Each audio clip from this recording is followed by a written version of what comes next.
Bien, estos son los criterios que van a tener que tener en cuenta al realizar el cateterismo vesical. Si bien va a ser una técnica que no vamos a realizar en laboratorio, sí tienen que saber los materiales y tienen que conocerla, ¿sí? Lo primero de todos es siempre nos vamos a lavar las manos previo a la realización de cualquier procedimiento. Como segunda instancia se va a preparar el material necesario, ¿sí? Vamos a colocarnos los guantes de látex. Debemos recordar que el cateterismo vesical es una técnica estéril, por lo tanto, previo a la colocación se le debe realizar una higiene perineal, ¿sí? Tanto al hombre como a la mujer. Una vez que esa higiene perineal se ha realizado, nos procedemos a retirar los guantes, descartarnos y lavarnos nuevamente las manos, ¿sí? Colocamos los guantes estériles, se prepara todo un campo estéril, ¿sí? Hacemos la asepsia de la zona. Después de hacer la asepsia de la zona, tenemos que colocar el lubricante, ¿sí? Una vez que colocamos el lubricante, se procede a introducir el catéter vesical. Es importante que siempre se verifique la ubicación de este catéter vesical, ¿sí? Y una vez que sabemos que está en su lugar, procedemos a retirar tanto la compresa fenestrada, conectar el catéter a la bolsa, insuflamos el balón, retraemos el catéter, retiramos la compresa cerrada y descartamos, nos retiramos los guantes estériles, fijamos la tubuladura, ordenamos los elementos, nos lavamos las manos y registramos el procedimiento. En la página 1304 del COSIER está la técnica completa y es importante que puedan profundizar la lectura de este procedimiento. Bien, después de realizar el procedimiento, vamos a anotar la hora que se colocó el catéter, el calibre, el aspecto y la cantidad de orina evacuada, y si hubo alguna incidencia, también durante el procedimiento también hay que registrarla. Es importante una precaución, ¿sí? En un paciente que está con retención urinaria, o sea que el paciente no puede orinar y su vejiga está con orina. Es importante que si colocamos un catéter, esa vejiga se vacíe gradualmente, ¿sí? ¿Por qué?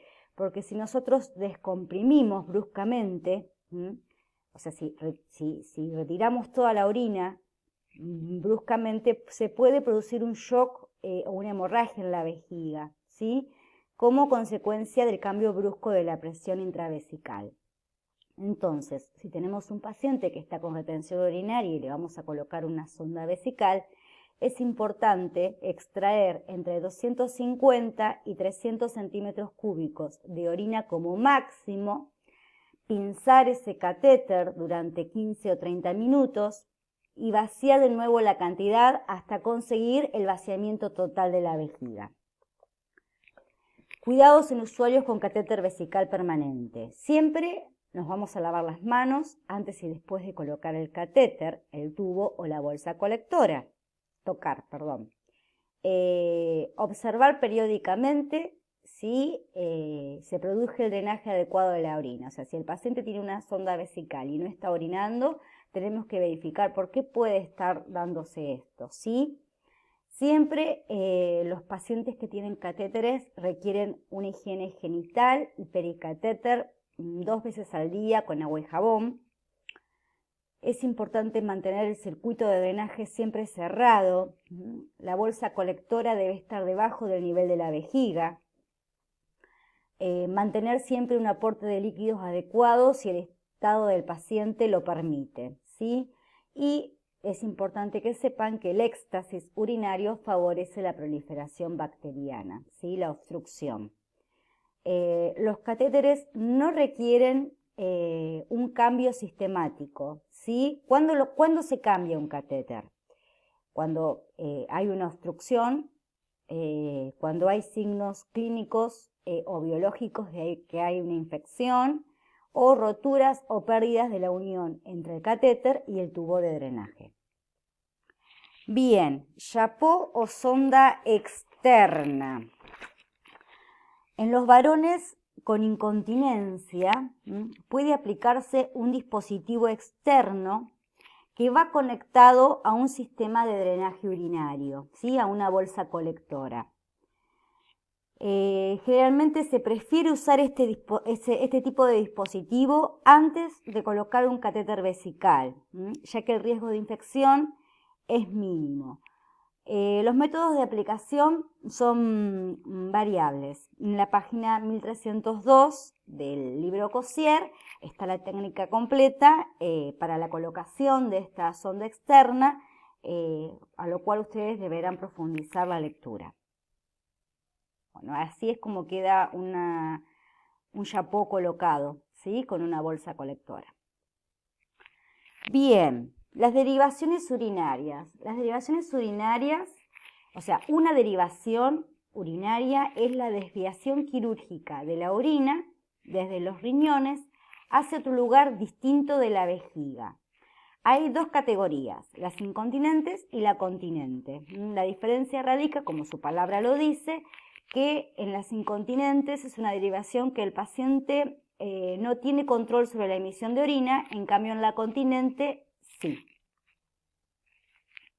Dentro de las incontinentes tenemos la ureterostomía, la nefrostomía, la vesicostomía, la derivación ileal. Generalmente el nombre tiene que ver o está relacionado de dónde es la derivación, ¿sí? La ureterostomía es una derivación directamente de los uréteres, la nefrostomía del riñón. En la vesicostomía, en realidad lo que se hace es dejar intacta la vejiga, pero puede que la uretra esté dañada y no sea posible la evacuación, ¿sí? Como ocurre, por ejemplo, en una obstrucción. O sea, los uréteres se mantienen conectados a la vejiga y la pared vesical se une a una apertura de la piel por debajo del ombligo, formando una ostoma incontinente. Y la derivación ileal, se extrae un segmento del ilion, se reinsertan los extremos, uno de ellos se cierra con suturas para crear una bolsa, ¿sí? Y el otro se abre a la pared abdominal. Las continentes, tenemos la continente ileal o bolsa de Koch, que también se utiliza una porción del ilion para formar tipo un reservorio, una bolsa, donde se va a alojar la orina. También tiene unas válvulas a presión donde el saco va conectado a la piel, ¿sí? Y conectado a los uréteres. Estas válvulas en realidad pueden cerrarse y cuando el saco está lleno de orina, impidiendo que la pérdida y el reflujo de la orina de vuelta hacia los riñones. La persona puede vaciar este saco introduciendo una sonda limpia. Y la evacuación por distensión o neovejiga, habla de, la palabra lo dice, una neovejiga reemplaza una vejiga enferma o dañada, también con una pieza de ilion, dando origen a una nueva vejiga que se sutura a la uretra. Bien, valoración de enfermería. Para la valoración de la necesidad urinaria vamos a utilizar la entrevista, donde tendremos en cuenta aspectos como el patrón de la evacuación del paciente, así como por ejemplo la frecuencia, el aspecto de la orina, la presencia de derivaciones urinarias, factores que pueden influir en la necesidad de eliminación, ¿sí? Por ejemplo, la internación, la hospitalización o el compartir una habitación con otra persona puede ser un factor, ¿sí? Se puede realizar percusión renal en búsqueda de dolor, la vejiga se puede palpar y se puede percutir, examinar la zona perineal en búsqueda de inflamación, tumefacción, secreción. Debemos tener en cuenta que los problemas de la micción pueden alterar la eliminación de los residuos del cuerpo. Por ello es que es importante también explorar las características de los tejidos, como el color, la textura, la turgencia, ¿sí? La presencia de edemas.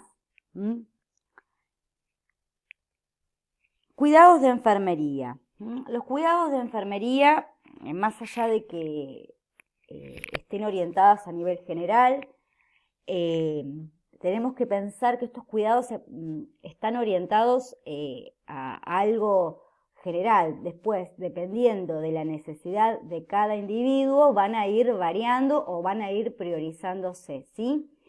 Bueno, el control de signos vitales, ¿sí? En búsqueda de, por ejemplo, hipotensión e hipertensión. Recordemos que cuando el paciente está hipotenso es muy posible que se active el sistema renina-angiotensina-aldosterona para retener orina y el paciente no orine por ello, por ejemplo. Control estricto de ingresos y egresos, ¿sí? ¿Qué significa? Todo el líquido que el paciente toma o que está recibiendo, por ejemplo, por un acceso venoso, y todo lo que el paciente orina. También es importante la medición de la diuresis horaria, ¿sí? La cantidad de orina que el paciente elimina en una hora. Bueno, observar características de la micción, si tiene dolor, dónde está localizado, cuáles son las características. En caso de que haya orina residual hay que medirla. Evaluar si el paciente está con incontinencia. Podemos también observar las pruebas diagnósticas de laboratorio, cómo está esa función renal. Observar riesgos potenciales, como puede ser infección o de daños de la integridad cutánea en el caso de los pacientes incontinentes y que usan pañal. Observar presencia de edemas. Evaluar la respuesta a fármacos. Recordemos que hay fármacos que pueden afectar la eliminación urinaria. Observar signos de deshidratación. Cuando el paciente está deshidratado puede que la diuresis disminuya. Evitar el uso de jabones fuertes o baños de espumas, que son sustancias irritantes para la uretra, que favorecen la inflamación y la infección bacteriana. Favorecer la intimidad es muy importante, ¿sí? Alentar a la micción del baño. Palpar el abdomen en busca de globo vesical. En pacientes que tienen catéteres vesicales, siempre tener en cuenta que la bolsa colectora debe permanecer por debajo de la altura de la vejiga. Siempre tiene que estar asegurado el catéter, ¿sí? En un lugar en las mujeres y en otro lugar en los hombres. En realidad esto sirve para prevenir traumatismo sobre la uretra. En el caso de los varones, luego de colocar el catéter, siempre retraer el escroto a su sitio. Evitar acodamientos o giros en el tubo de la bolsa colectora. Esto puede hacer que la orina no drene normalmente. La bolsa debe vaciarse periódicamente. Bueno, recuerden siempre que estas presentaciones son una guía, pero hay temas en los cuales es importante que ustedes puedan profundizar la lectura con la bibliografía sugerida, ¿sí? Seguimos avanzando y bueno, y espero verlos desde la virtualidad.